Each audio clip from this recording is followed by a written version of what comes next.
Ya, shalom, shalom. Kita berjumpa lagi dalam discipleship, dalam pemuridan. Dan mari kita siapkan hati kita, Pak Agus yang akan mimpin kita.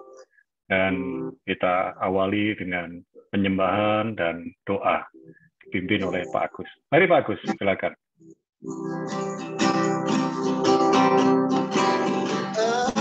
Engkau kekuatan dan perisai padamu, Roh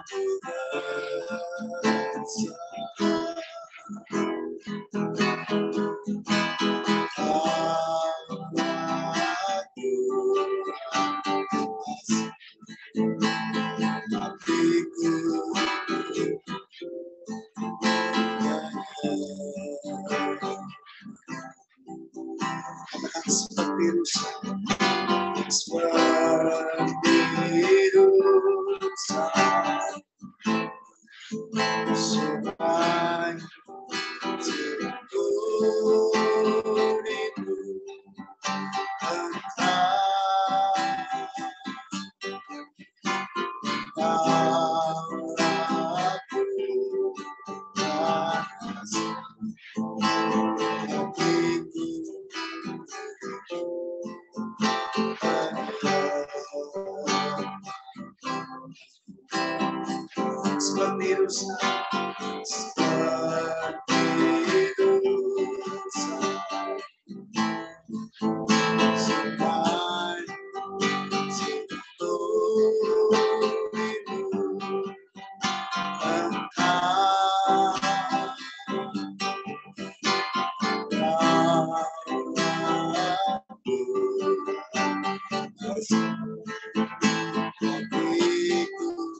Tuhan Yesus.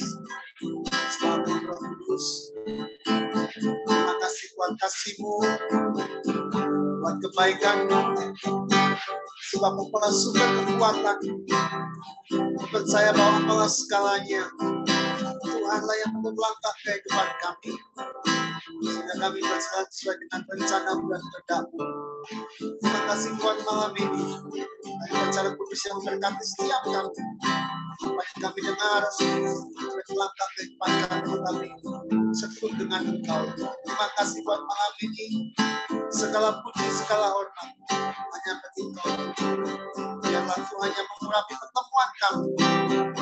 Dalam nama Tuhan Yesus, Raja kita segala raja. Haleluya. Amin.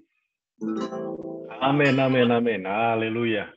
Kita ketemu lagi di pemuritan.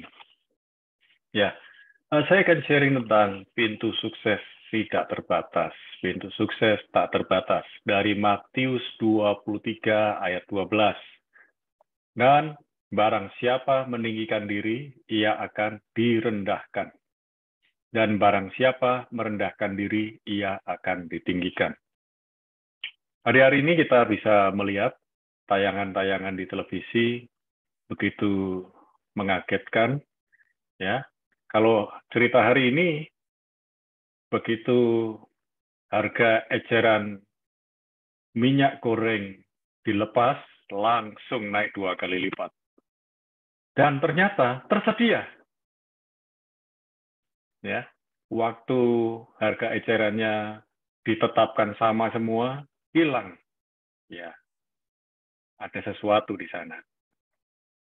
Dan kemudian kalau kita bisa perhatikan, ada banyak orang, dan ini yang baru sebagian yang tiba-tiba muncul.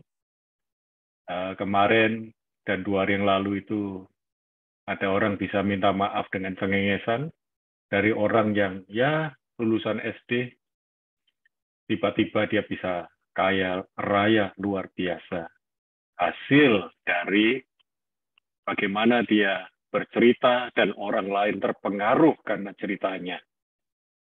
Ya, dia bisa menjadi orang yang kaya mendadak, tapi dia juga jadi Robin Hood.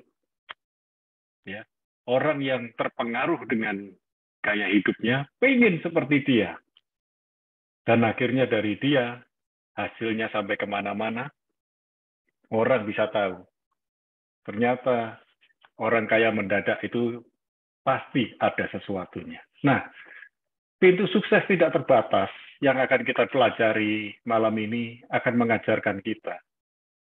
Barang siapa meninggikan diri, pamer. Oke lah, pamer boleh, tapi ada waktunya pamer kemurahan Tuhan atas hidup kita, kebaikan Tuhan nggak masalah. Tapi pamer barang-barang yang kita miliki, dan ternyata itu dihasilkan dari 80% kekalahan orang, dia menikmati kekayaan dari 80% kekayaan orang, itu baru sebagian yang ketahuan, belum yang lain-lain. Dan orang nabur meninggikan diri akan direndahkan Tuhan. Dan barang siapa merendahkan diri, ia akan ditinggikan. Sekarang, hidup kita ini bukan dari apa yang kita makan, minum, dan pakai, tapi hidup kita ini adalah anugerah Tuhan. Itu sebabnya kemarin saya sharing tentang bersyukur saja, apapun yang terjadi, syukuri. Tuhan punya rencana buat hidup kita. Nah, ada banyak orang ingin sukses tanpa proses, betul?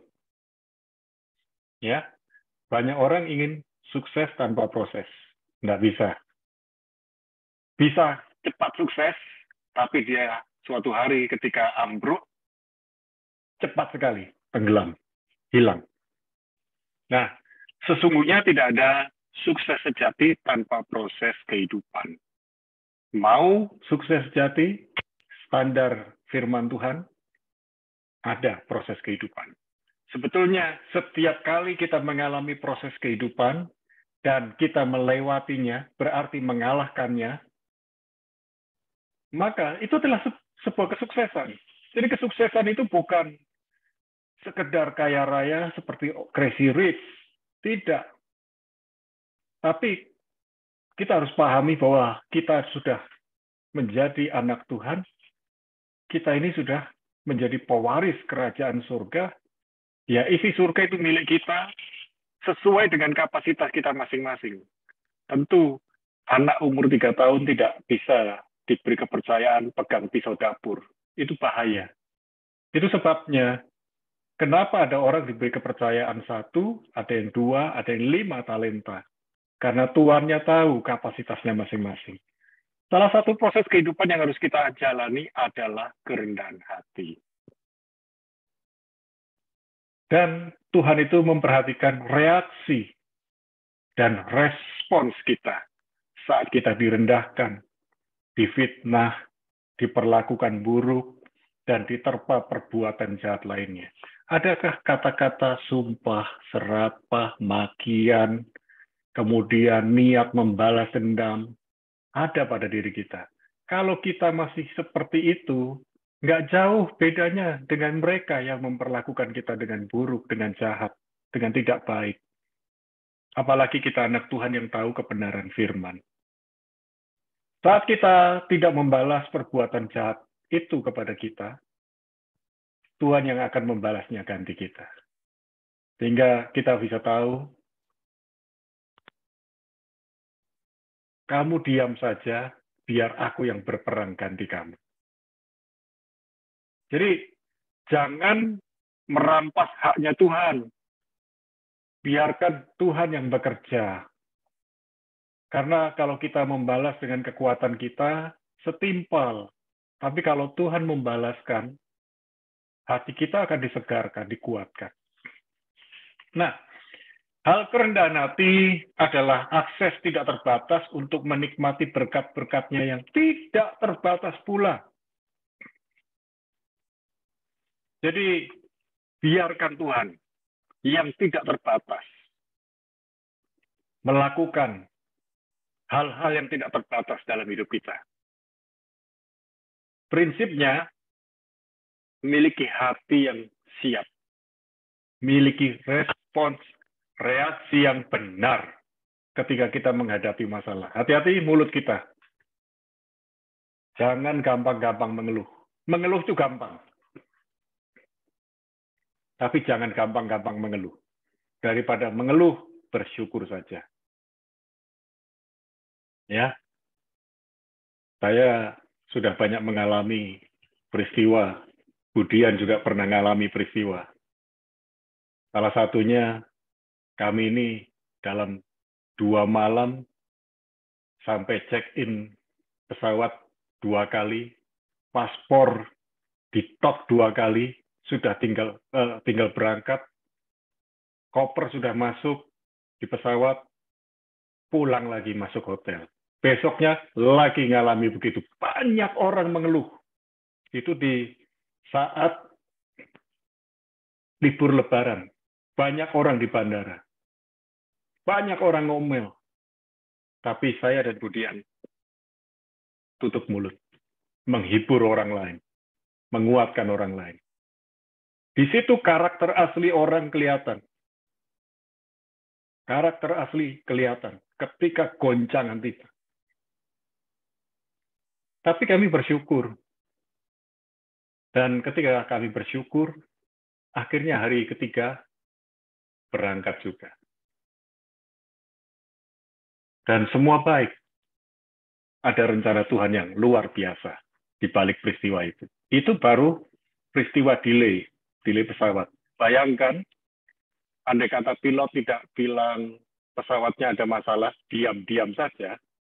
Jangan-jangan kami sudah terbang dan akhirnya nggak pulang. Sudah terbang, ada masalah di atas, sudah gone, selesai. Tapi pilotnya bilang dengan jujur, ada masalah, jadi nggak bisa terbang. 2 malam. Memang tidak enak, tapi itu salah satu proses. Bukan kita yang salah, bukan orang lain yang salah. Memang kendaraannya hanya itu dan tidak bisa terbang. Terus mau apa? Tunggu onderdil-nya. Onderdil-nya datang, dipasang, jalan. Semuanya beres. Saudara, Ada akses tidak terbatas yang terbuka di depan kita. Asal kita tidak menyibukkan diri untuk membalas perbuatan jahat orang lain kepada kita. Salah satu resep supaya kita nggak kepo, salah satu resep supaya kita ini nggak sibuk ngurusi urusannya orang lain, nggak sibuk cari gosip-gosip tentang orang lain, sibukkan diri kita dengan melakukan kebenaran demi kebenaran. Kalau kita lakukan kebenaran demi kebenaran, tidak ada waktu untuk hal-hal yang negatif. Saya pastikan orang yang suka gosip pasti banyak nganggur. Orang yang suka ngurusin urusannya orang lain, pasti dia banyak nganggur. Saudara, saat sedang diproses, jangan banyak protes. Sebab sukses sudah menanti di depan kita. Dan ini peringatan dari saya. Jika kita tidak tahan menjalani proses kehidupan, kita pun tidak akan bertahan saat sukses. Karena konsep pikiran kita, pola pikir kita tentang sukses, berbeda harusnya dibandingkan dengan orang yang tidak mengenal Kristus. Orang yang tidak mengenal Kristus, sukses itu diukur dengan harta, benda, bisa mengalahkan orang lain, yang penting dirinya sendiri. Tapi kesuksesan sejati kita belajar dari Tuhan Yesus. Dia merendahkan diri, dihina, dan Yesus memang ditinggikan di kayu salib. Ditinggikan di kayu salib, dipermalukan. Akhirnya mati, tetapi pada hari yang ketiga bangkit. Di situ kemuliaan Tuhan dinyatakan. Hari ini, kalau kita nggak mati buat diri kita sendiri, kita nggak akan menikmati sukses sejati. Ketika kita egois, kita sudah kalah. Mari, saya mau sampaikan bahwa kerendahan hati membuka pintu akses yang tidak terbatas. Nah, sekarang saya mau ajak kita sharing. Pak Agus lebih dulu, nanti Bu Marta, juga Bu Amel, dan Bu Dian.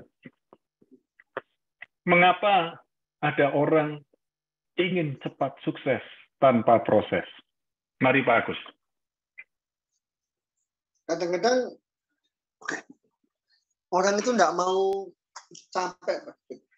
Tidak mau, atau udah bilang rekoso, tidak mau. Maunya hari ini saya bekerja, hari ini saya mendapatkan cuan yang banyak. Kadang-kadang tidak mau berjerih lelah, tidak mau berupaya. Sedangkan segala sesuatu itu harus lewat proses. Tadi sore itu saya ngobrol dengan anak saya, Pak, ya, doakan supaya ngetiknya cepat. Kita doa, tapi kalau kamu nggak ngetik, ya nggak bisa. Ya. Kita doa, tapi kamu juga ngetik. Ya, kalau kita doa, apakah mungkin ngetik itu langsung kucuk selesai? Oh, enggak. Ya. Kita doa, kami yang bekerja. Nah, kadang-kadang orang itu kan hanya mau doanya, tapi nggak mau bekerjanya. Ya. Sebab itu, ya, kita suka dengan proses itu. Ya. Harus suka dengan berjerih lelah dengan, ya, mungkin dengan waktu kita, dengan tenaga kita. Kadang-kadang ya, overtime. Ya, harusnya kita istirahat, kita nggak istirahat. Ya, kadang memberikan waktu yang lain, biasa kita pakai untuk keluarga, kadang-kadang kita lepaskan untuk sesuatu yang lebih baik. Nah, kita sebagai orang percaya harus seperti itu, ya, bukan seperti hari-hari ini yang orang pengen ujuk-ujuk langsung menjadi kaya raya dalam waktu sekejap. Setiap kita harus menikmati proses itu, ya. Harus menikmati. Saya yakin tidak ada orang yang pintar langsung ujuk-ujuk pintar. Ya. Semua perlu belajar. Perlu membaca, perlu merenungkan. Itu pun bukan cuma sehari, 2 hari. Kadang bisa berbulan-bulan, bisa bertahun-tahun. Jadi, setiap kita harus menyukai proses. Harus menikmati proses waktu yang harus kita lewati. Jangan pernah berpikir pintar tanpa belajar, itu tidak ada. Semua itu pasti ada prosesnya. untuk menjadi pintar harus belajar. Belajar kepada orang lain, belajar membaca, belajar mendengarkan juga. Itu yang saya sampaikan. Ya, saya masih ingat ketika saya SMP, waktu itu kelas 2, saya sekolah masuk siang. Jadi sebelum masuk sekolah, saya belajar mengetik. Jadi kursus mengetik. Aneh ya, kursus mengetik. Mungkin zaman now nggak laku. Teman-teman saya itu orang-orang yang bukan SMP, saya yang paling muda. Dan saya belajar mengetik pakai mesin ketik waktu zaman SMP. Namun setelah saya bisa mengetik dalam waktu sebulan, saya sudah bisa. Kemudian ketika di SMA ada pelajaran mengetik, yang lain-lain lagi belajar mengetik, saya sudah paling cepat. Dan karena terbiasa, tekun, saya sudah bisa tahu A, S, D, F. Sampai sekarang hafal. Jadi kalau ngetik yang lain 10 jari, 11 jari begini, saya 10 jari tanpa perlu melihat papan. Nah, sekarang enak. Kalau sekarang ini kan semua serba pakai komputer, jadi empuk. Waktu itu keras. Dan kalau salah harus dihapus. Waduh, susah sekali. Tapi bagaimana kita ini bisa mengetik tanpa salah? Nah, itu adalah proses. Nggak enak, awalnya nggak enak. Karena harus menghafal letak titik-titik dari huruf-huruf. Lama-kelamaan belajar dan bisa. Saya percaya proses kehidupan itu seperti itu. Kalau kita mau tekun, pasti bisa. Hanya sayang, orang inginnya instan. Ya, tidak ada yang namanya sukses instan itu berlangsung selamanya. Ya, bagaimana Bu Marta dengan kehidupan Ibu, pandangan Ibu tentang sukses tanpa proses? Sukses tanpa proses. Bagaimana pandangan Ibu? Silakan. Ya, salam. Terima kasih untuk kesempatannya. Saya juga punya pengalaman seperti yang diceritakan sama Pak David. Pernah juga, tapi bukan delay, tapi memang benar-benar nama saya itu tidak ada. Koper sudah masuk, akhirnya ditinggal di Jakarta sendirian lagi. Wow, puji Tuhan. Yang 3 sudah berangkat, tapi puji Tuhan, Tuhan itu luar biasa. Dengan adanya pengalaman proses seperti ini, itu tadi kata Bapak, yang keluar apa? Sungut-sungut atau apa? Katanya orang pas gigi dipencet, keluarnya apa? Ya seperti itu. Banyak juga nggak taunya kalau saya. Nah, tiba-tiba nama saya nggak ada. Kalau yang lainnya nggak taunya, mereka nggak bisa terbang aja gitu aja. Dah, singkat cerita. Kalau tentang apa namanya sukses tanpa harus proses, saya nggak setuju ya. Itu pasti ada apa-apanya, Pak. Benar. Ya seperti cepat kaya, ya. Bisa mereka melakukan hal-hal yang tidak berkenan di hadapan Tuhan. Mungkin dengan pesugihan, tapi tiba-tiba akhirnya apa? Akhirnya ada yang dikorbankan, ya seperti itu. Tapi kalau kita sebagai anak-anak Tuhan, kita memang harus ada prosesnya. Seperti kebetulan saya suka masak, ya mau menghidangkan suatu masakan yang enak kan harus diproses juga, harus diiris-iris, harus dipanasi, sueng lah seperti itu. Kadang-kala kalau nasi bakar kan dibakar juga lah. Ini pun juga tentang kehidupan. Kalau nasi bakar buat besok. Nah, seperti saya saat ini mungkin dalam keadaan apa diproses, saat diproses itu semuanya sudah seizin Tuhan menurut saya secara pribadi ya. Seizin Tuhan. Tetap berserah kalau saya berbicara tentang pengalaman saya sendiri. Pasti Tuhan punya maksud yang luar biasa. Tinggal kuat atau enggak. Ya. Tinggal kuat atau enggak saya menghadapi proses seperti ini. Karena apa? Dengan adanya kalau misal saya kuat, ya tetap cari kekuatan pada Tuhan, Tuhan yang memberikan jawaban, Tuhan yang memberikan solusi. Nah, itu yang kita hidangkan masakan yang enak, harum namanya Tuhan. Karena apa? Melalui proses ini mungkin kita bisa apa namanya memberikan kesaksian bagi banyak orang. Gini, minggu kemarin bukan hanya nama Tuhan saja yang dipermuliakan, bukan saya ya. Tapi melalui kehidupan saya saat ini, saya seorang single parent, apa namanya, kemarin saya ada teman ditinggal suaminya, seperti itu, akhirnya apa tiba-tiba ya stroke ya, tapi tiba-tiba aja langsung dipanggil Tuhan. Lah, dengan saya ya bukan mengguruinya, tapi saya belajar dengan pengalaman saya pribadi. Saya, oh begini toh maksudnya Tuhan. Saya sampai berbicara sama orangnya itu. Kamu ini kemarin dapat bocoran jawaban ya. Marta, kamu kemarin ngomong bla bla bla bla bla bla bla terjadi marah. Hah, aku itu. Saya ngowah. Loh kenapa? Ada apa? Saya itu lupa. Saya kalau sudah ngomong bla bla bla bla tentang firman Tuhan, saya sudah lupa gitu. Tapi saya memberikan kesaksian. Nggak taunya itu jawaban Tuhan itu tersedia. Saya itu maaf ya, saya memang mengerti keadaanmu saat ini, tapi percaya saja, tetap berharap pada Tuhan. Tuhan itu menyediakan jawaban-jawaban, Tuhan memberikan solusi. Saat ini bagaimana ya? Bagaimana? Nggak usah bingung, tetap mengandalkan Tuhan. Tanpa Tuhan, kita nggak bisa apa-apa. Saya memberikan kesaksian sama orang itu gitu loh. Dari Sabtu kapan hari itu ke situ pondok. Akhirnya benar-benar terjadi kemarin iparnya itu BA sama saya gitu.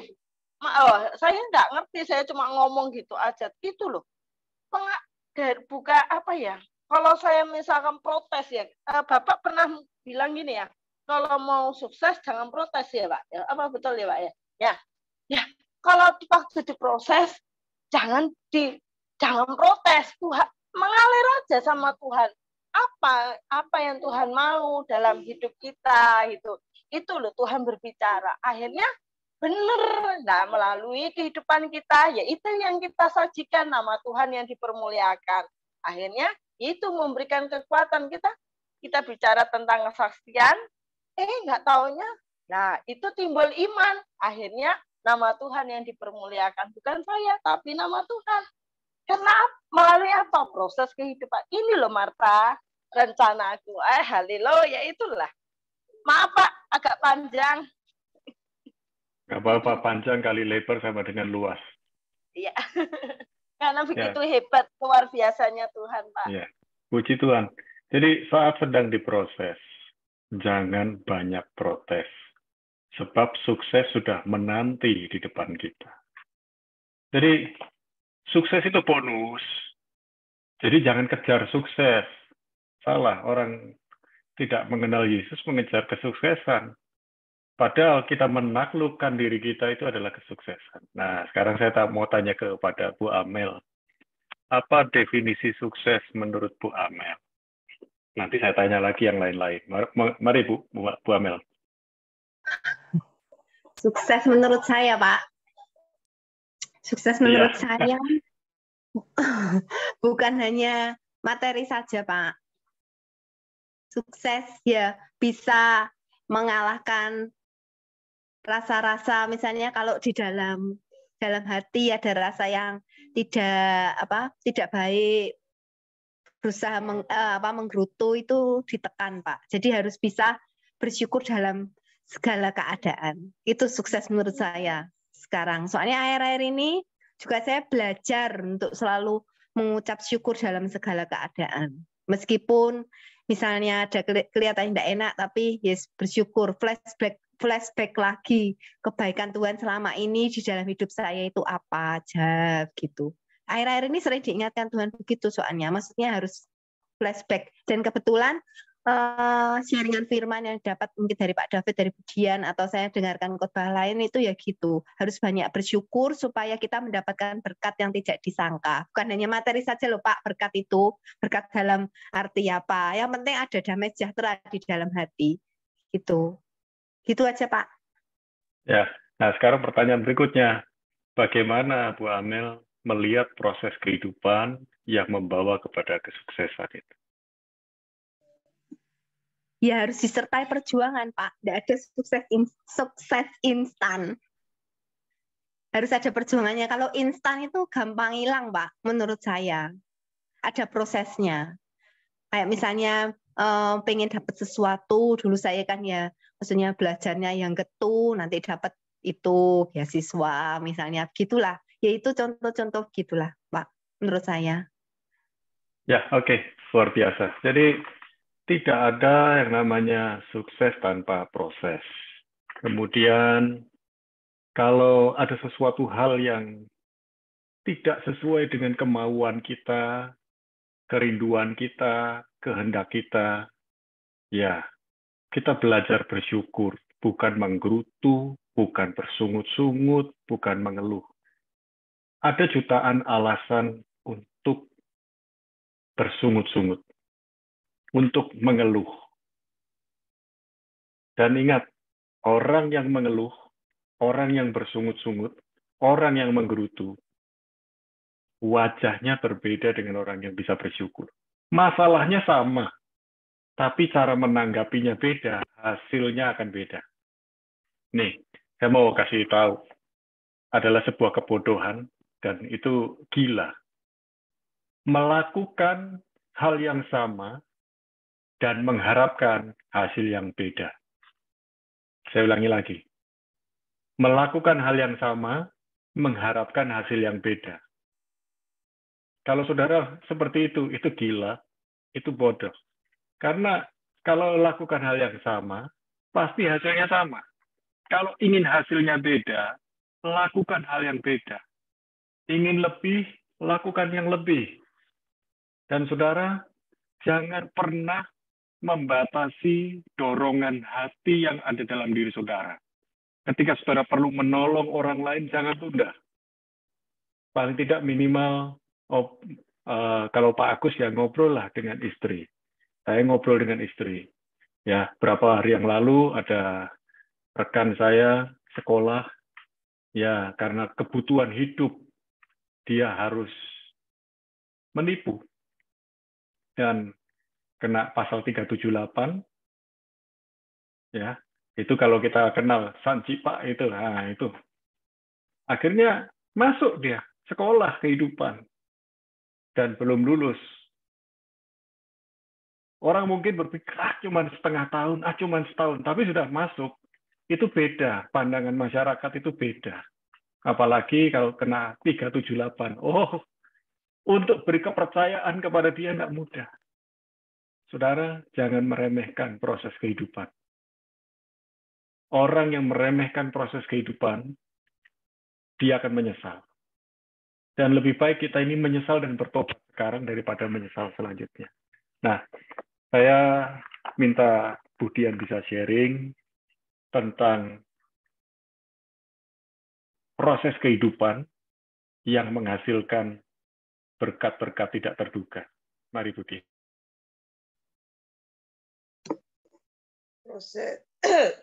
Proses kehidupan yang menghasilkan berkat proses tidak kehidupan terduga. yang menghasilkan sukses atau menghasilkan berkat-berkat yang tidak terduga.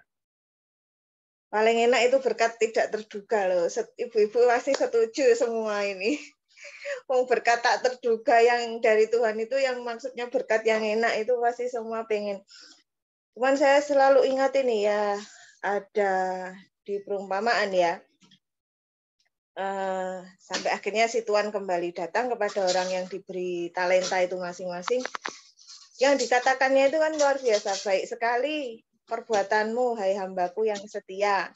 Engkau telah setia perkara kecil, aku akan memberikan kepadamu perkara besar. Lah, perkara besar ini buat saya berkat tak terduga.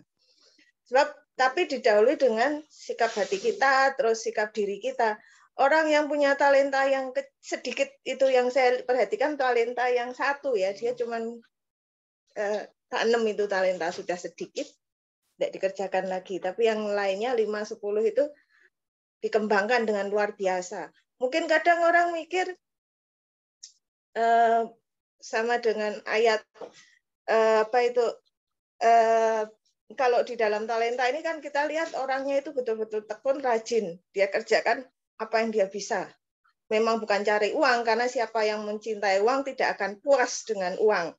Dikatakan di firman Tuhan kan, dan siapa mencintai kekayaan tidak akan puas dengan penghasilannya. Di Pengkhotbah 5 ayat 10 kan bilang seperti itu. Jadi bukan semata-mata aku mengembangkan setiap talentaku ujung-ujungnya untuk tujuannya duit, bukan itu.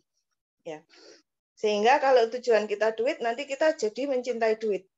Tapi saat kita lakukan dengan segala kesungguhan, segala kerajinan, segala kemampuan, daya upaya, potensi yang diberikan Tuhan sama kita, tetap melakukannya dengan sungguh-sungguh, itu buat saya itu kesetiaan terhadap talenta, potensi yang Tuhan berikan.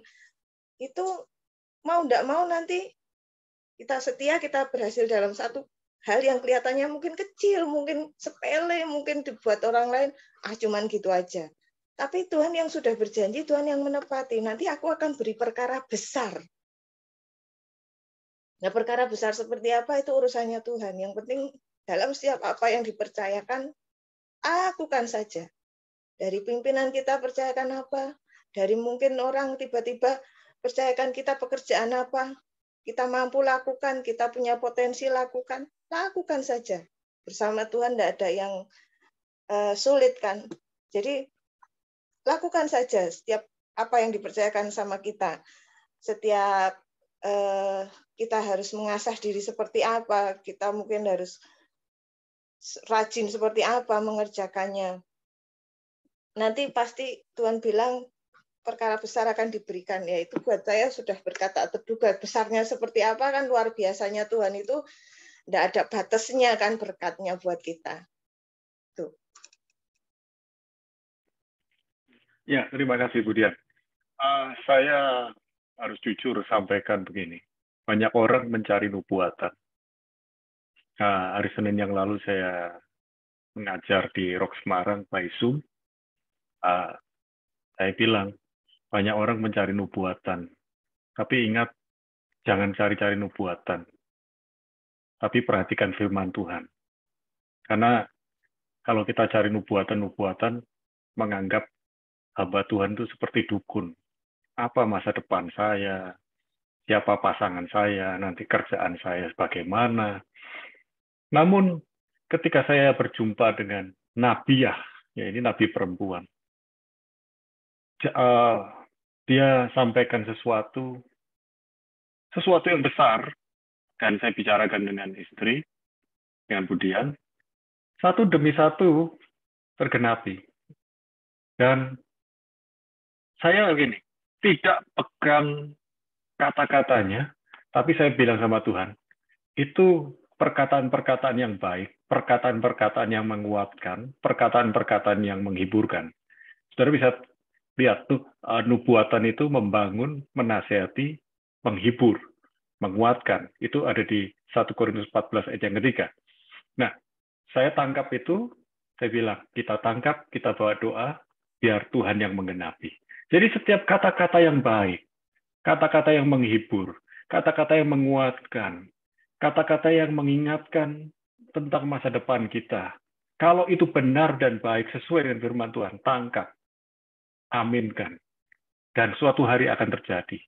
Saudara yang dikasih Tuhan, ini yang harus kita pahami, bahwa kerendahan hati itu akan membawa kita kepada pintu-pintu berkat, membuka pintu-pintu pertolongan. Nah, ini menjadi pertanyaan dari saya, buat kita semua. Saya minta dari Pak Agus boleh berikan jawaban yang singkat atau cerita singkat. Apa pandangan Bapak tentang kerendahan hati membuka pintu pertolongan atau pintu berkat? Silakan.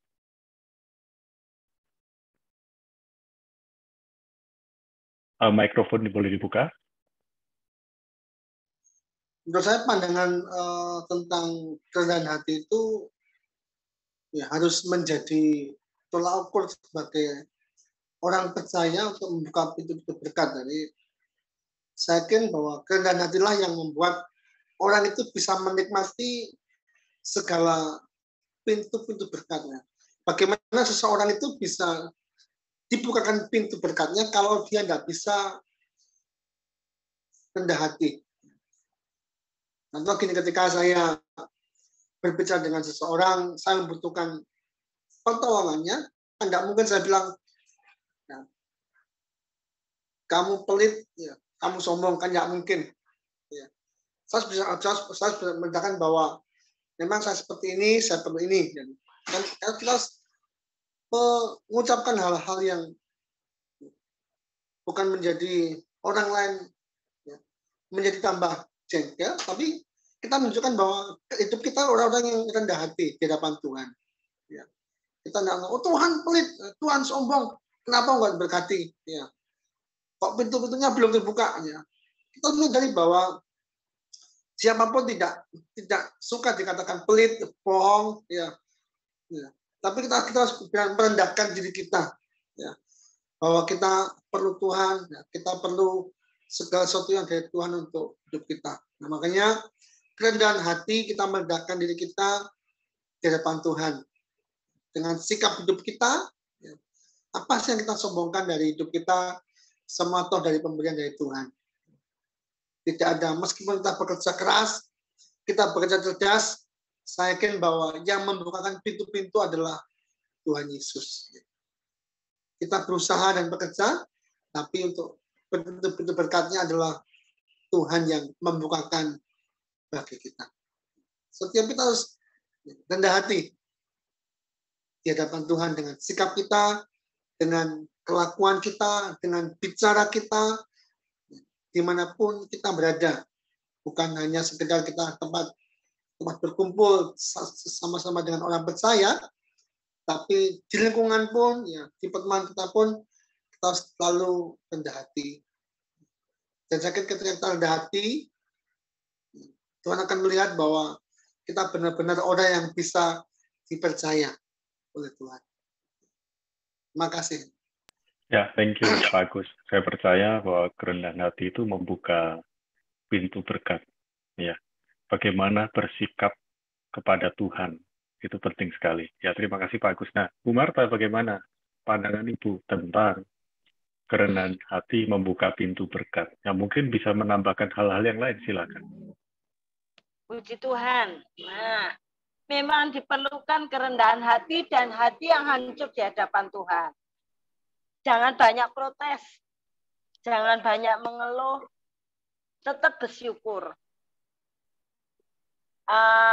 Hati yang hancur di hadapan Tuhan, taat dan setia di hadapan Tuhan.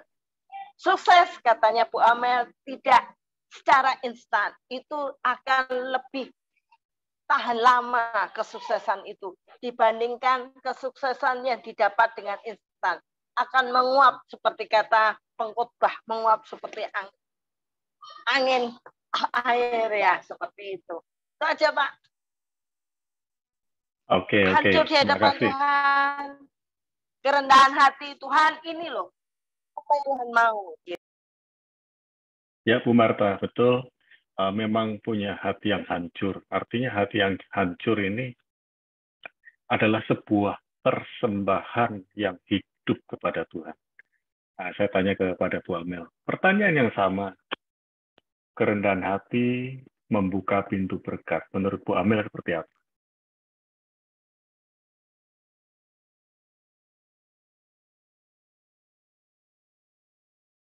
Ya. Ambil nunggu Bu Amel. Oke, silakan. Ya. Ya, kerendahan hati itu memang betul, Pak. Kita kalau meminta sesuatu pada Tuhan tuh harus benar-benar dengan rendah hati yang remuk, enggak boleh ada sikap salah satu penyombongan diri atau masih ada kayaknya aku mampu ini, enggak bisa. Tetap harus benar-benar Tuhan aku menyerah, begitu loh kasarannya. Berserah sama aku menyerah Tuhan gitu. Jadi nanti Tuhan lebih menyatakan mujizatnya dan kebesarannya gitu. Itu aja Pak menurut saya. Ya, thank you. Saya percaya bahwa ketika kita ini betul-betul memiliki hati yang remuk di hadapan Tuhan, hati kita berkenan kepada Tuhan, ya itulah kerendahan hati yang akan membuka pintu-pintu berkat. Nah, saya minta Budian bisa menambahkan, lalu kita bisa menutup acara kita. Memberikan kesimpulan juga. Mari, Budian. Kesimpulan ya. Ya, menambahkan, menyimpulkan. Hari ini judulnya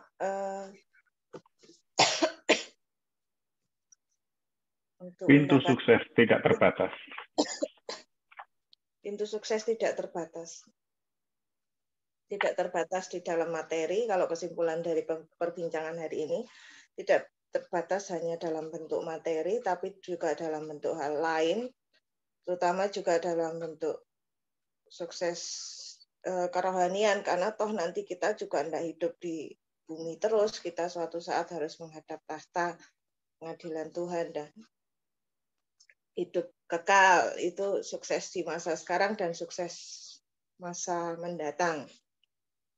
Lalu untuk menjadi sukses dibutuhkan kerendahan hati, hati yang tidak sombong di hadapan Tuhan, tidak tinggi hati di hadapan Tuhan, dan pastinya juga tidak tinggi hati di hadapan sesama.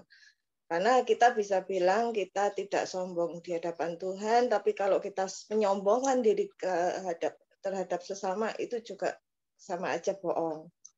Karena yang kita perlakukan kepada sesama berarti kita perlakukan juga ke hadapan Tuhan. Itu tadi kalau saya boleh simpulkan hari ini. Jadi siapapun bisa sukses, asal tahu kunci sukses tadi. Dan sukses bukan hanya melulu tentang uang, itu semua bonus dari Tuhan. Dan bukannya Tuhan bilang kebajikan kemurahannya akan diperintahkan mengikuti kita. Nah, kalau kita memang butuh uang, ya pasti Tuhan beri kok. Tapi lebih baik mengejar Tuhannya daripada mengejar duitnya, mengejar bonusnya. Itu, Pak. Iya. Halo, kadang-kadang bicara tentang berkat itu indah, luar biasa, sampai kita ini bisa geleng-geleng. Berapa hari yang lalu saya ngobrol dengan Budian. Kita ini loh, lagi pingin cari telur kampung. Tiba-tiba sore ada yang kirim telur. Siang hari, kita ngomongnya pagi, siang hari sudah datang. Padahal kita ini berapa hari lagi telur kampung kita habis. Ternyata datang. Ada yang kirim tiba-tiba. Kayaknya bilang gini, kalau kita butuh, Tuhan tahu kok kebutuhan kita. Bahkan kita ini belum ngomong, saling ngomong aja Tuhan sudah tahu. Apalagi kalau kita ini hidup dalam kerendahan hati, dan Tuhan itu menaruh percaya kepada kita, maka jangan kaget. Tuhan akan menambahkan kepercayaannya kepada kita. Namun, tetap jaga kerendahan hati, dan ingat bahwa kesuksesan di bumi adalah menaklukkan diri sendiri, dan bonus itu yang dicari oleh banyak orang di dunia. Jadi kita jangan cari bonusnya, bonus yang akan mengejar kita. Mazmur 23 berkata, kebajikan dan kemurahan belaka mengejarmu seumur hidupmu. Loh, mengejar. Sementara orang dunia mengejar kebajikan, kemurahan, mengejar berkat. Berkat itu yang mengejar kita.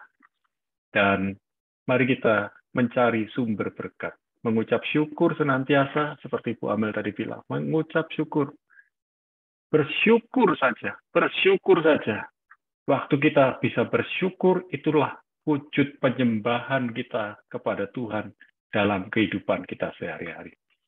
Mari, saya percaya kita semua yang belajar malam ini melihat kesuksesan itu adalah berkat dari Tuhan, dan yang paling penting adalah miliki kerendahan hati. Dan kalau kita sudah diberkati, jangan sampai kita sombong. Karena semua dari Tuhan, milik Tuhan. Mari kita berdoa. Bapa, di dalam nama Yesus kami bersyukur malam ini kami belajar. Dan biarlah kami belajar merendahkan diri kami, dan melihat rencana-rencana Tuhan jadi dalam hidup kami satu demi satu. Ajar kami bersyukur senantiasa dalam segala keadaan. Terima kasih ya Tuhan. Biarlah malam ini kami dapat beristirahat, dan biarlah berkat-Mu turun buat kami, keluarga kami, pekerjaan kami, pelayanan kami. Bahkan saat kami menghadapi hal yang tak terduga, biarlah kami selalu bersyukur dan melihat ada rencana Tuhan yang hebat, yang luar biasa menyertai kami. Berkat di dalam nama Bapa, Putra, dan Roh Kudus, di dalam nama Yesus. Amin. Saudara, buka kamera sebentar. Ya, kasih senyum sebentar. 1, 2, 3. Itu. Melet malahan. Ayo, Bu Marta. Ya, 1, 2, 3. Oke, sudah semua.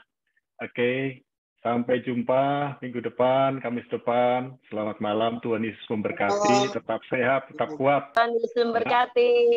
Shalom. Bye. Shalom, shalom. Bye.